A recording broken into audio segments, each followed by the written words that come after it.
এবারের Indian super লিগের জন্য অনেক টাকা খরচ করে দল করেছেন ইস্টবেঙ্গল কর্মকর্তা এবং ইনভেস্টর সংস্থা। তাও বেঙ্গালুরু এবং কেরলের বিরুদ্ধে হেরে এবারের ইন্ডিয়ান সুপার লিগ অভিযান শুরু করেছিল লাল হলুদ। তাও সেই দুটো ম্যাচ ছিল কলকাতার বাইরে।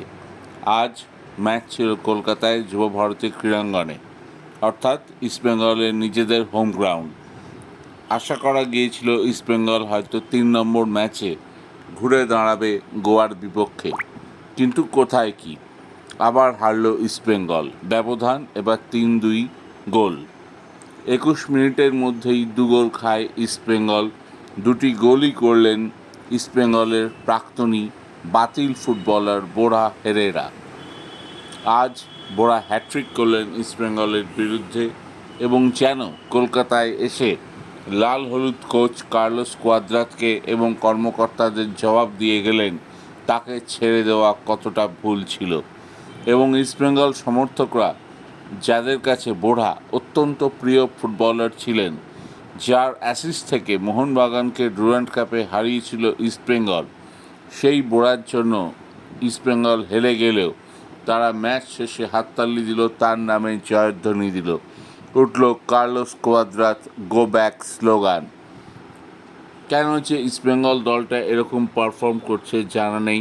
দলটার না আছে ফিটনেস, না আছে প্ল্যান বি, না আছে আটকে গেলে দ্বিতীয় কোনো রাস্তা, জয় খুঁজে পাওয়ার রাস্তা। রক্ষণ এবং ডিফেন্স এবং মাঝমাঠের মধ্যে কোনো বোঝাপড়াই নেই। তবুও এদিন দুটি গোল করেছে ইস্টবেঙ্গল, এটাই সমর্থকদের কাছে অনেক। কিন্তু এভাবে চলতে পারে না।